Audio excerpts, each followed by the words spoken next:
Il via libera ai saldi in Veneto in modo ufficiale è fissato per il 30 gennaio, il mese in più doveva servire a ridare fiato all'economia. In realtà le vendite promozionali per i clienti affezionati sono già partite. Un problema annoso, spiega Confesercenti, che la preoccupazione in questo 2021 la sposta su un altro fronte, il limbo in cui tutti stiamo vivendo da inizio emergenza.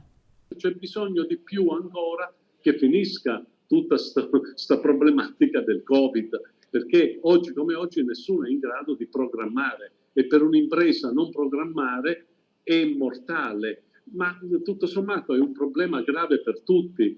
I saldi invernali in una città come Padova generano un volume d'affari di circa 80 miliardi di euro che quest'anno si ridurrà del 50%, spiega l'associazione di categoria che punta il dito contro il governo.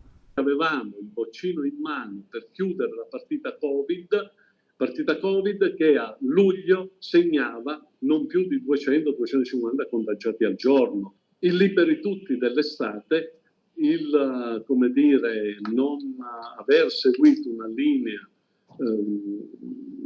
concreta, chiara, perché purtroppo ci sono problemi di chiarezza abbastanza forti, non aver seguito una linea concreta ci ha portato a oggi. Oggi noi paghiamo quello che è successo e il problema è che non è finita oggi.